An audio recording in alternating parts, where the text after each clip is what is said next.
கோடங்கிப்பட்டி கிராமத்தில் காலத்தால் அழியாத ஒரு கதை இன்றும் வாழ்கிறது. சுமார் 300 ஆண்டுகளுக்கும் முன் ஒரு ஜவுளி வியாபாரி மக்களின் பிணி தீர்க்கும் சித்தராக மாறி ஒரு கிராமத்தின் ஆன்மாவோடு ஒன்றிப்போன அதிசயம் எப்படி நிகழ்ந்தது? யார் இந்த பொம்மை சாமியார்? அவர் எங்கு பிறந்தார், எப்படி இறந்தார் என்று யாருக்கும் தெரியாத போதும் ஏன் இன்றும் கோடங்கிப்பட்டி மக்கள் அவரை தங்கள் தெய்வமாக வழிபடுகிறார்கள்? பார்க்கலாம்.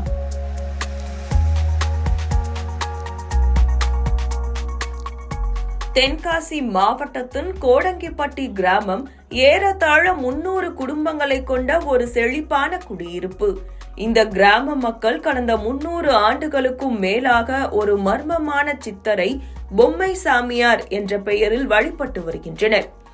இவர் ஒரு ஜவுளி வியாபாரியாக தனது பயணத்தை தொடங்கி காலப்போக்கில் அப்பகுதி மக்களின் வழிகாட்டியாக மாறிப்போனார்.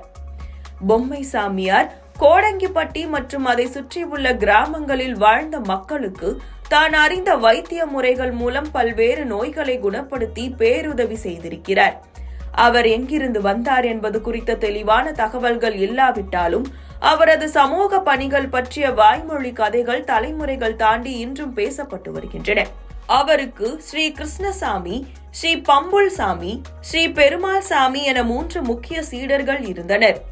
இந்த சீடர்களும் பொம்மை சாமியாருடன் இணைந்து மக்களின் நலனுக்காக பாடுபட்டனர்.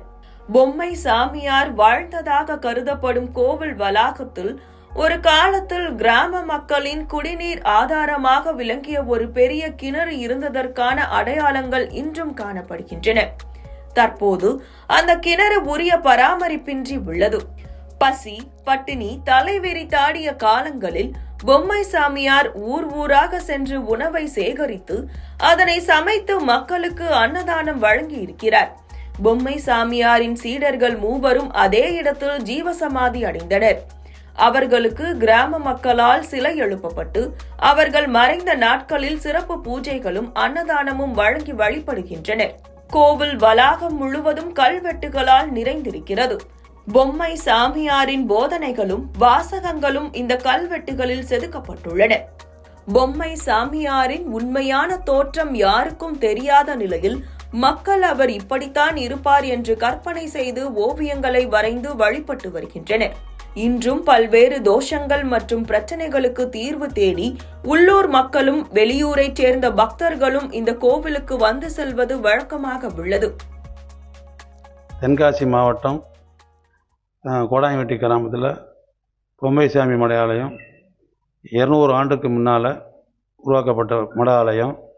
இந்த மட ஆலயத்தில் சிவசமாதி பெருமாள் சாமி அவர்கள் அந்த காலத்திலே பாம்பு கடி, கண் பார்வை கோளாறு இருந்தாலும் சரி, சில வைத்தியங்கள்லாம் குணமாகி மடத்தில் வந்து போயிருக்காங்க. அந்த காலகட்டங்களில் ஆஸ்பத்திரிகள்லாம் குறைவு தான்.